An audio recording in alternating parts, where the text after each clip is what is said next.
వేదికను అలంకరించిన పెద్దలు గౌరవనీయులు మన రాష్ట్ర ముఖ్యమంత్రి గారు సమ్మక్క సార్లమ్మ చరిత్రను మరో 1000 ఏళ్ళు చరిత్రలో ఉంచే విధంగా అత్యంత కీలకమైన నిర్ణయం తీసుకొని ఇంత వైభవాన్ని మాకిచ్చినందుకు ములుగు ప్రాంత ప్రజల నుంచి, ఆదివాసీ బిడ్డల నుంచి, సమ్మక్క సార్లమ్మ భక్తుల నుంచి మరి మీకు ప్రత్యేక కోటి కోటి దండాలను తెలియజేస్తా ఉన్నాం.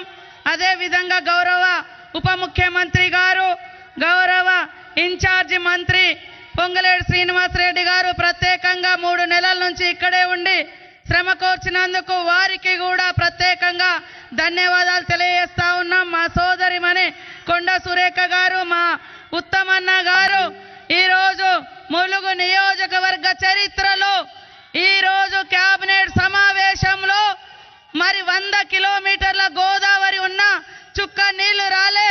ఈరోజు ఈనాడు కేబినెట్ సమావేశంలో మరి ముఖ్యమంత్రి గారు, మన అదే విధంగా మరి ఇరిగేషన్ మంత్రి గారు ఉత్తమన్న గారు 143 కోట్లతోటి ములుగు ప్రాంతానికి గోదావరి జలాలు కూడా మరి అందిస్తున్నందుకు ప్రత్యేకంగా ధన్యవాదాలు తెలియజేస్తా ఉన్నాను. అదే విధంగా కోమటిరెడ్డి వెంకటరెడ్డి అన్న గారు, అదే విధంగా మా ట్రైబల్ మినిస్టర్ అడ్లూరు లక్ష్మణ్ గారు, మా వివేకన్న గారు లేబర్ మినిస్టర్ గారు, మా స్పోర్ట్స్ మినిస్టర్ శ్రీహరన్న గారు, అదే విధంగా ప్రభుత్వ సలహాదారులు పెద్దలు గౌరవనీయులు మాజీ మంత్రివర్యులు సుదర్శన్ రెడ్డి గారు, మా ఎంపీ బలరాం నాయక్ గారు, మా పొన్నమన్న బస్సుల మంత్రి గారు, మా జూపల్లి కృష్ణారావు అన్న గారు, మా ఆజారుద్దీన్ అన్న గారు, మా వేమన్న గారు, శ్రీనివాసరెడ్డి అన్న గారు, అదే సీనన్న గారు, ఆది సీనన్న గారు, అదే విధంగా పాయం వెంకటేశ్వర్లు గారు, చంద్రలింగయ్య గారు, మా పూజార్ల పెద్దలు జగ్గారావు గారు, వేదిక మీద ఉన్న మా సహచర ఎమ్మెల్యేలు ఎంపీ మల్లు రవణ గారు, ఎమ్మెల్యే భద్రాచలం వెంకట్రావు గారు, మా కళాకారులకు, మా అక్క చెల్లెలకు 4 గంటలకు వచ్చారు పాపం. అయినా కూడా చలి విపరీతంగా పెరిగినా కూడా అందరు ఇక్కడికి వచ్చినందుకు మీ అందరికీ పేరు పేరున నమస్కారాలు. వేదిక మీద ఉన్న పెద్దలు, పత్రికా మీడియా సోదరులు, మరి అందరికీ ఈరోజు రేవంత్ రెడ్డి గారికి ఈ యొక్క గుడితో కుటుంబ బంధం లేదు, కుల బంధం లేదు. కొంతమంది అక్కడక్కడ అనుకుంటున్నారు అక్కడ ఆయన ఏదో కట్టిండు ఒక ముఖ్యమంత్రి, మాజీ ముఖ్యమంత్రి ఈయన కడుతున్నాడు అని. అక్కడ వాళ్ళ ఇలవేల్ పని కట్టారు, కానీ ఇక్కడ మాత్రం సకల జనుల భావాలను గౌరవించి, భక్తిని గౌరవించి, ఇక్కడ ఉండేటువంటి భావోద్వేగ బంధంతో మరి ఇంత గొప్ప నిర్ణయం తీసుకోవడం జరిగింది. కాబట్టి తరతరాలుగా ఈ యొక్క చరిత్రలో వేదిక మీద ఉన్న ముఖ్యమంత్రి గారితో పాటు ఇక్కడ ఉన్నటువంటి పెద్దలందరూ కూడా మరి ప్రజల గుండెల్లో ఉండిపోతారు. సమ్మక్క సార్లమ్మ భక్తుల గుండెల్లో కూడా మిగిలిపోతారని తెలియజేస్తూ మరి ఇప్పుడు పెద్దలు గౌరవనీయులు మన ముఖ్యమంత్రి గారు మాట్లాడాల్సిందిగా కోరుతా ఉన్నాను. ఇప్పటికే 9:30 అవుతా ఉంది కాబట్టి నేను ఎక్కువ మాట్లాడదలుచుకోలేదు.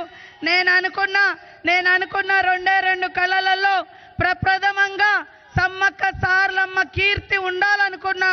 నాకు ఈరోజు ఒక ఎమ్మెల్యేగా, ఒక మంత్రిగా ఈ యొక్క గౌరవం దక్కింది.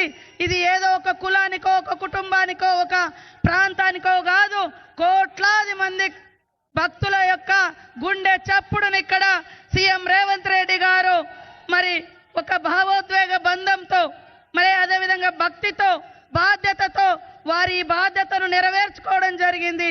చాలా చాలా రుణపడి ఉంటామని తెలియజేస్తా ఉన్నాను.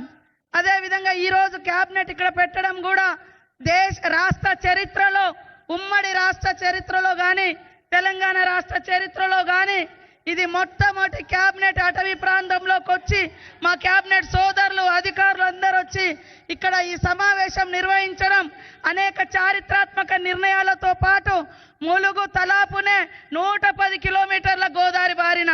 ఒకప్పుడు నేను గోదావరి జలాల కోసం పాదయాత్ర చేసిన, కానీ ఈరోజు ఏ యాత్ర చేయకున్నా ఇక్కడ ఉన్నటువంటి యాతనను అర్థం చేసుకొని మరి దాదాపుగా 143 కోట్ల రూపాయల లిఫ్ట్ ఇరిగేషన్ శాంక్షన్ చేసినందుకు మరొకసారి ధన్యవాదాలు. ఖచ్చితంగా భవిష్యత్తులో ఇంకా మరిన్ని ప్రాంతాలకు సాగునీరు అందిస్తారని ఆశిస్తూ అందరి కుటుంబాలు చల్లగా ఉండాలని మనస్ఫూర్తిగా సమ్మక్క సార్లమ్మ, పగిడిద్దరాజు, గోవిందరాజును కోరుకుంటూ మా కళాకారులందరికీ కూడా హృదయపూర్వక నమస్కారాలు. మా సమ్మక్క సార్లమ్మ కుటుంబ సభ్యులకు అందరికీ కూడా ప్రత్యేక నమస్కారాలు, ధన్యవాదాలు తెలియజేస్తూ సెలవు తీసుకుంటా ఉన్నాను. జై సమ్మక్క, జై సార్లమ్మ, జై గోవిందరాజు, జై పగడిద్దరాజు.